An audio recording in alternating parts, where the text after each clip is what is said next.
Bonjour à tous et bienvenue dans ce Swiss Bliss. Nous sommes le 26 août 2022. Petit point sur l'économie mondiale, sur les marchés financiers, après cette semaine un peu tumultueuse. Semaine qui n'est pas terminée puisque cet après-midi on aura les conclusions de Jackson Hole. Et globalement ce qui est assez marquant, c'est qu'encore une fois la Suisse ne fait pas une semaine transcendantale puisqu'on n'arrive même plus à bouger de plus de 1%, que ce soit à la hausse ou à la baisse. Mais ce qu'il faudra quand même remarquer, c'est qu'on est plus préoccupé par ce qui se passe ailleurs que ce qui se passe réellement chez nous. C'est clair qu'on a toujours tendance à être un petit peu un suceur de roue sur le SMI. Il est rare que le SMI prenne des libertés pour partir tout seul dans son coin, sauf quand Novartis devient Novartis après avoir fusionné entre Ciba et Sandoz à l'époque. Et donc du coup, pour l'instant, on est toujours en train de suivre le reste du marché et c'est long parce qu'on parle beaucoup d'autres choses et peu finalement du marché suisse.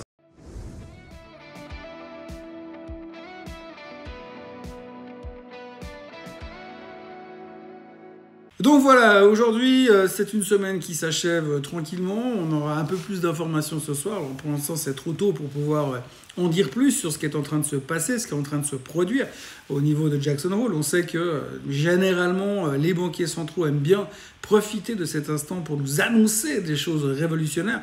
Le seul problème, c'est qu'aujourd'hui, on ne voit pas trop ce que M. Powell pourrait annoncer de révolutionnaire, si ce n'est clairement d'exprimer son positionnement. Est-ce qu'il est plutôt dovish? Est-ce qu'il est plutôt hawkish? C'est la thématique de tout ça, comme j'en parlais hier matin dans le Morning Bull Live.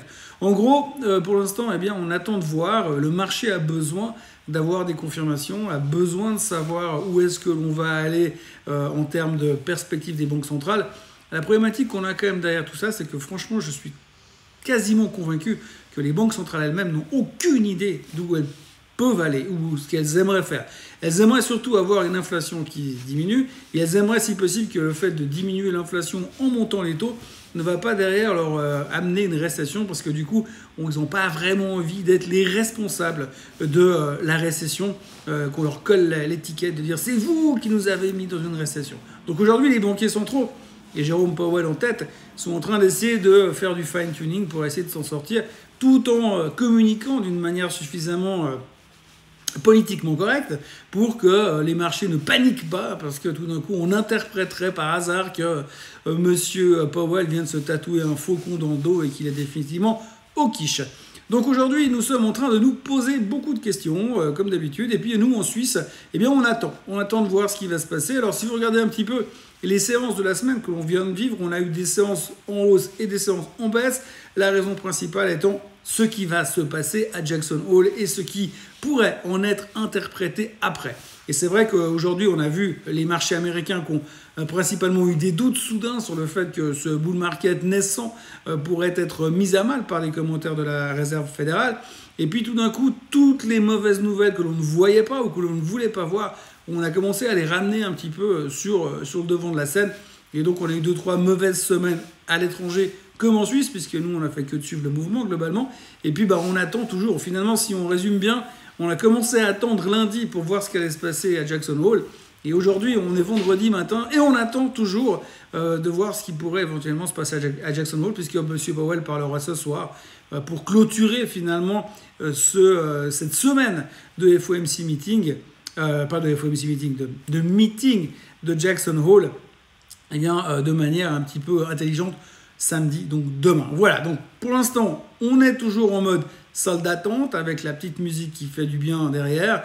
Et puis on se demande bien à quelle sauce on va être mangé. Donc on va se contenter d'attendre encore un peu aujourd'hui pour avoir plus d'informations, pour pouvoir voir si éventuellement, peut-être, la semaine prochaine, on pourrait avoir une séance un tout petit peu plus orientée finalement par les valeurs suisses, par ce qui se passe en Suisse, et voir le fait aussi qu'aujourd'hui, nous, on est moins victimes de l'inflation que ne le sont certains autres pays. Donc pour l'instant, on est toujours en train de se torturer avec tout ça. Comme je l'ai dit plusieurs fois cette semaine, il faut vraiment garder un œil sur le pétrole parce que ça reste quand même quelque chose de relativement délicat. C'est quelque chose dont on va beaucoup parler ces prochains temps et c'est aussi un axe qui, au-delà des perspectives de la Fed et des intentions de M. Powell, et dans une moindre mesure de celle de Mme Lagarde, eh bien, on va se retrouver avec ça comme épée de Damoclès. Si tout d'un coup, on avait un redémarrage du baril à la hausse, de manière assez conséquente, comme beaucoup d'experts le prévoient, avec une logique assez indéconstructible, j'ai envie de dire. Parce que c'est vrai que si on réfléchit juste logiquement, bah oui, bah on voit assez mal comment est-ce que le baril pourrait ne pas monter durant les 3 prochains mois. Si le baril venait à monter, bah évidemment, il y aura aussi des conséquences sur un tout petit truc qui s'appelle le CPI. Je rappelle que le CPI a été publié à 8,5% il y a 10 jours en arrière, et que si tout d'un coup, à cause du pétrole qui remontait, ce CPI changeait d'orientation et déconfirmait, j'utilise plein de mots qui n'existent pas, mais déconfirmait finalement cette pic d'inflation, ce pic d'inflation, et à ce moment-là, on aurait de nouveau d'autres interrogations à se poser, et là, il est clair que le hawkishness de M. Powell ne serait plus à remettre en question. Et si l'on regarde les performances des asset classes en cette fin de semaine, eh bien, on verra très clairement que tout ce qui est croissance ou risk-on a été vraiment impacté. Donc on le voit très bien, le Bitcoin, les semi-conducteurs et le Nasdaq sont un petit peu sous l'eau, le S&P dans une moindre mesure, mais il faudra surtout garder un œil sur ces 3 assets qu'on considère aujourd'hui comme des risk-off. On a officiellement annoncé que le Bitcoin était un indicateur avancé cette semaine, puisque tout le monde se dit si les gens achètent du Bitcoin, c'est qu'ils ont envie de prendre du risque. S'ils ont envie de prendre du risque, c'est que finalement le marché est positif, la croissance est positive, et donc Monsieur Powell est deviche. Oui, c'est un peu un raccourci facile à utiliser, mais c'est la réalité. De l'autre côté, eh bien, vous avez le côté inverse, où finalement eh bien, les gens se repositionnent sur les choses un petit peu plus défensives pour se sentir un petit peu plus à l'aise, d'où le fait que finalement le SMI est un des indices qui s'en sort le moins mal cette semaine. Et à noter, comme je vous le disais précédemment, le rebond assez massif du pétrole, plus 5,2% à l'instant où je vous parle. Donc ce qu'il faut retenir de la performance hebdomadaire, finalement, c'est que les gens sortent de la croissance et vont se mettre sur la value parce qu'ils ont besoin d'avoir un petit peu plus de sécurité, vu que depuis quelques jours, on a le doute qui nous assaille un tout petit peu. Dans la performance du SMI, donc on a quoi? Eh bien, on reprend un petit peu la même thématique. Déjà, dans les extrêmes, on a Sika qui est la pire performance de l'indice, et Alcon qui est la meilleure performance de l'indice. Geberit qui continue de baisser suite à sa publication la semaine dernière. Logitech qui est au fond du bac parce que c'est une techno qui perd encore 5,48% sur la semaine. Et puis bon, les bancaires qui sont un petit peu sous pression. On notera le Crédit Suisse qui est presque pas en baisse cette semaine par rapport à son concurrent l'UBS, mais le Crédit Suisse, il y a des spécificités dont on va aborder le sujet tout à l'heure. Pas de grande différence sur le SLI, puisque c'est toujours Alcon qui est en tête sur la semaine. En revanche, du côté de la croissance, comme je vous le disais, on le voit très bien, AMS est la pire performance de la semaine sur le SLI, parce qu'évidemment, c'est de la croissance, et puis en plus, il y a quand même un biais derrière avec les semi-conducteurs qui n'arrange personne en ce moment. Si l'on regarde le SMI, eh bien aujourd'hui on retiendra une chose, c'est que ça me rappelle une chanson d'un chanteur français qui a eu des problèmes d'électricité à l'époque, ça s'en va et ça revient. On a une semaine où finalement on a été dans tous les sens pour finir plus ou moins là où on a commencé la semaine. Pas grand chose de spécifique à raconter sur le SMI, hein. On voit qu'on est toujours dans cette configuration un petit peu délicate de ce côté-là. Mais on a tenu la moyenne mobile des 50 jours. Hein. Il y a de quoi sourire. C'est le cas, hein, puisque visiblement ça fait une espèce de smiley ici. Donc tout le monde est content. Le SMI a réussi à renverser la tendance. On verra comment la semaine se termine ce soir en fonction de ce qu'on apprend ou ce qu'on n'apprend pas encore par rapport à Jackson Hole. Mais pour l'instant, pas grand-chose à retenir. La seule chose qui me gêne toujours, moi, c'est que quand on regarde simplement en termes de tendance, eh bien, on voit que la tendance qui existait a complètement été explosée, que pour l'instant on est loin de revenir là-dedans. Et c'est vrai que quand on regarde à l'intérieur du SMI aujourd'hui, je me demande qu'est-ce qui serait capable de faire remonter l'indice pour aller rechercher cette moyenne mobile des 200 jours qui passe par ici et qui me paraît quand même bien loin. Alors pour l'instant, le seul truc qui nous intéresse en Suisse finalement, eh bien, c'est simplement la limite des 11 000. Alors on se dit, on est content quand on est en dessus, qu'on est malheureux quand on est en dessous. Comme quoi, eh bien, il n'en faut pas beaucoup pour être heureux. Même photo sur le SLI finalement. Hein. Donc là, on était cherché en dessous de la moyenne mobile des 50 jours, mais on est revenu en dessus. Alors personnellement, vous vous souvenez de cette espèce de support qu'on avait ici avec ce point bas qui date du mois de mars et ce point bas ici qui date du mois de juin, pardon.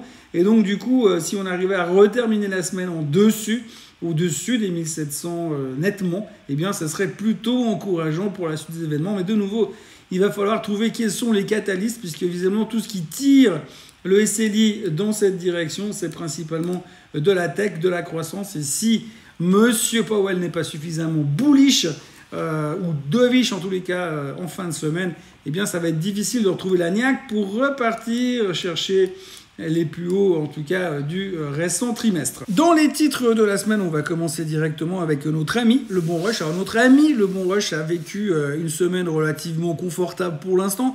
Il faut noter qu'ils ont eu 2-3 nouvelles positives. Il faut aussi noter qu'ils ont obtenu le lancement, ils ont annoncé le lancement d'un nouveau test anti-Covid pour la version BA2.75. Je lis parce que là, franchement, ça devient très compliqué parce que les versions Covid, on s'est perdu. Avant, on avait des variants Delta et des variants avec des noms assez faciles à retenir, puisqu'on se souvient tous des lettres grecques, plus ou moins. Mais par contre, quand on commence à nous taper du BA275, du BA275', du BA entre parenthèses 3,4, 3,1416, bref, du coup, on ne sait plus comment faire. En tout cas, toujours est-il que Roche a annoncé un nouveau test pour dépister le nouveau Covid variant BA275.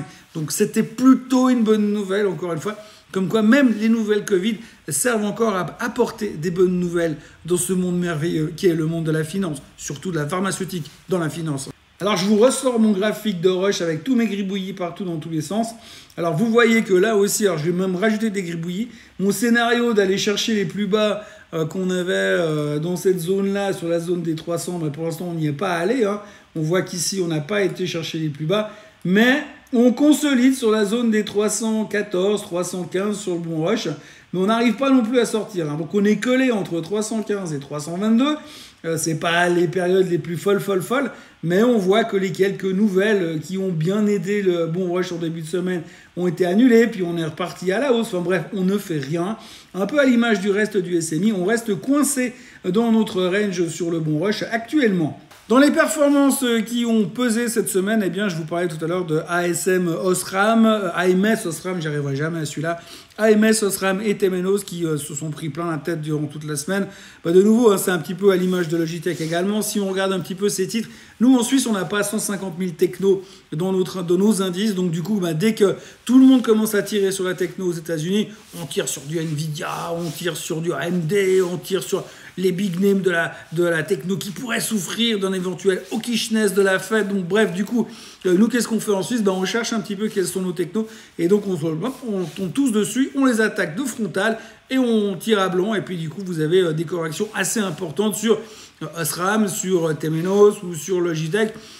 Est-ce que c'est logique? Est-ce que c'est pas logique? Pour l'instant, on essaie de faire comme les autres. On fait ce qu'on a dans le monde dans lequel on est. Donc, du coup, la Suisse a vécu une mauvaise semaine sur le secteur technologique, un peu à l'image du Nasdaq cette semaine ou du Semiconductor Index, comme on l'a vu dans les performances hebdomadaires. Alors, je ne vais pas vous faire tous les graphiques, mais on commence par Logitech. On voit que pour l'instant, Logitech est en train de tenir finalement ce support sur la zone des 50 francs suisses, mais que effectivement cette semaine on a eu cette descente aux enfers, cette correction supplémentaire parce que finalement il fallait taper sur toute la techno sans faire de prisonnier. Temenos, vous voyez que c'est pareil, un peu le même style, hein, voilà, on essaie de se rattraper avec la moyenne mobile des 50 jours ici et d'essayer de terminer en dessus, ce qui n'a pas l'air d'être simple pour l'instant.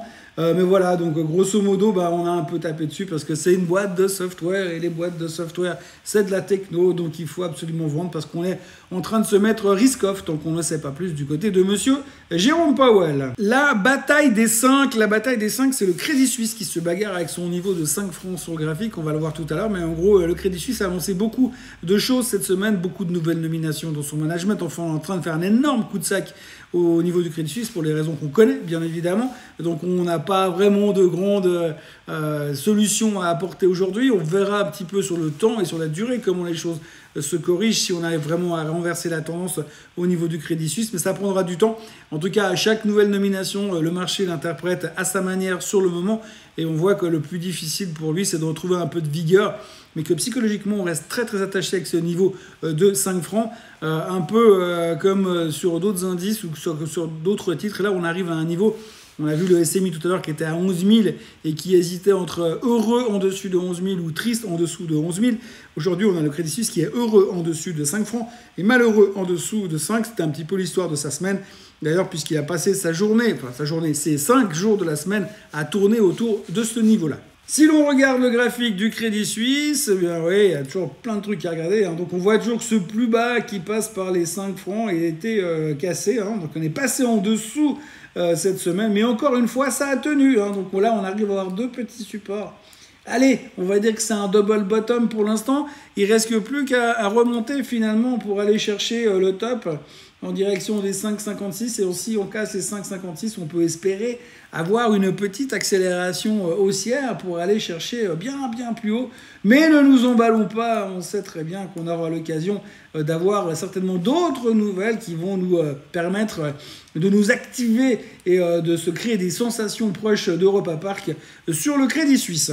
Puisque l'on parle de Crédit Suisse, on notera quand même qu'en dehors de ça, ils continuent à faire de la banque. Ils ne font pas que de la communication. Et dans les discussions au niveau de la banque, ils ont repris la couverture de Partners Group. Alors Partners Group qui a beaucoup souffert ces derniers temps. Pourquoi? Parce que comme ils font de la vente de fonds de private equity, tout le monde s'est dit oui, mais si les taux remontent, eh bien forcément leurs produits deviendront moins attractifs. Et donc du coup, les gens vont se concentrer sur l'obligataire plus que sur les private equity. Alors la question c'est, est-ce qu'on peut vraiment essayer d'identifier ce genre de situation comme étant vrai ou réel? Est-ce qu'on va vraiment dire qu'aujourd'hui, si tout d'un coup vous avez les taux qui remontent, vous allez vendre tous vos fonds de private equity? Encore faut-il pouvoir les vendre, les fonds de private equity, puisqu'en général, c'est d'une durée très très longue et on ne vous laisse pas sortir comme ça. Toujours est-il que voilà, Osram était sous pression, les gens commencent à se dire est sous pression, Osram est sous pression, et les gens commencent à se dire qu'effectivement, c'est pas facile de vendre des private equity dans cette tendance-là. Alors je pense qu'il faut juste faire un petit peu de ménage dans tout ça. Les taux d'intérêt sont effectivement en train de remonter, mais aujourd'hui, on a quand même les taux qui sont en Suisse proches de zéro. Et de l'autre côté, quand vous investissez dans un private equity, vous avez quand même des targets qui sont bien au-dessus des 10% annualisés. Donc du coup, je pense qu'il faut comparer ce qui est comparable. Enfin, perso, je n'irais pas acheter du 10 ans suisse en sortant mes fonds de private equity. Ça me paraîtrait complètement débile. Mais bon, visiblement, ça peut être une réflexion qu'on peut avoir.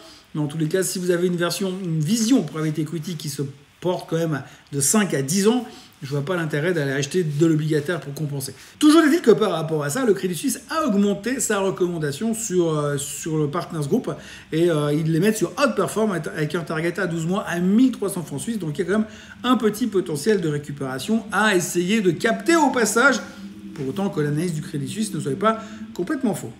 Alors voilà le chart de Partners Group. Alors je vous passe la partie il y a une année et demie en arrière où il faisait que de monter en direction des 1700, puisque depuis quelques temps, dans cette tendance de décroissance, eh bien on s'est dit oulala, forcément c'est pas bien. On voit quand même que pour l'instant on est en train de consolider gentiment. On a passé en dessous de la moyenne mobile des 50 jours il y a bien longtemps, mais il faut noter ce recroisement à la hausse qu'on a effectué durant le courant du mois de juillet.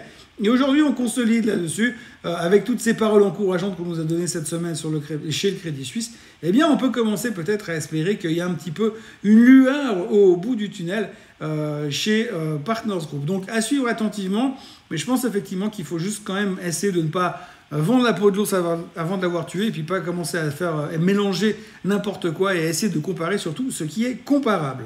Et puis alors, je termine avec un titre qui aurait été relativement spectaculaire cette semaine. Alors ça se voit pas forcément sur le graphique parce que il est tellement bas par rapport à tellement haut il est allé avant.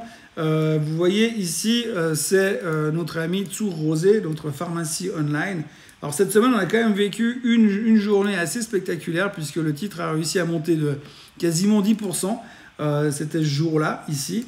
Et rebaisser pour finir en baisse de je ne sais plus combien de pourcents, mais grosso modo, le truc c'est que d'un côté, on nous dit que Zur Rose est en train d'explorer toutes les situations possibles et imaginables, y compris la vente. Du coup, on se dit, waouh, spéculation, takeover, youpi, tralala, zim boum, et tout le monde part derrière pour essayer de jouer la hausse sur Zur Rose. Et puis derrière, eh bien, on nous dit que, ah oui, mais quand même, le problème des ordonnances en Allemagne n'est toujours pas réglé. Résultat, bam, on repart dans l'autre sens. Bref. Donc en gros, pour l'instant, ça va de mal en pis pour Zur Rose, mais ça reste un truc hyper spéculatif qui pourrait potentiellement remonter un jour. Allez, qui sait, sur un coup spéculatif, pour autant qu'on ne nous mette pas un coup de massue derrière. La saison des résultats est pratiquement terminée, mais on aura quand même Partners Group qui publiera la semaine prochaine, vu qu'on en a parlé il y a quelques instants. Sonova publiera également. Là, il y a pas mal de gens qui l'ont downgradé cette semaine aussi sur Sonova par rapport à toutes ces problématiques à moyen terme de coûts et de ralentissement économique. Voilà, autrement, on arrive quand même gentiment au bout de la saison des résultats. Et aujourd'hui, eh bien, on est toujours un petit peu dans l'expectative, l'hésitation sur les marchés. Et personne ne sait trop dans quelle direction ça va se terminer. Donc voilà, on aura des réponses à toutes nos questions ce soir. Hein. C'est un petit peu la phrase que j'aurais pu utiliser moult et moult fois dans ces vidéos déjà par le passé. Ce qu'il faut retenir effectivement, c'est que ce soir, il y aura le discours de M. Powell et qu'après, par rapport à ça, on pourra savoir si on est au quiche ou si on est dovish, en tout cas pour les 48 prochaines heures. Donc, on va continuer à suivre attentivement ces marchés. On va surveiller le niveau des 11 000 sur le SMI en espérant que ça tienne. Et puis, on verra ce que ça va nous donner la semaine prochaine et qu'est-ce qu'on pourra en tirer comme conclusion, pour autant qu'on puisse en tirer des conclusions. Voilà, moi je vous souhaite une excellente fin de journée, un excellent vendredi, un excellent week-end, parce que c'est important le week-end. Et puis on espère vraiment qu'à partir de la semaine prochaine, les gens vont commencer à revenir au boulot. On est bientôt au mois de septembre et généralement on dit que le 15 septembre, normalement, tout le monde est revenu. On espère que ce sera le cas. Moi d'ici là, je vous souhaite une très bonne fin de journée, comme je vous l'ai déjà dit. N'oubliez pas de vous abonner à la chaîne Swissquote en français. N'oubliez pas de liker cette vidéo. Puis n'oubliez pas de revenir lundi matin parce qu'il y aura aussi un nouveau Morning Bull Live. Passez un très bon week-end. Bye bye.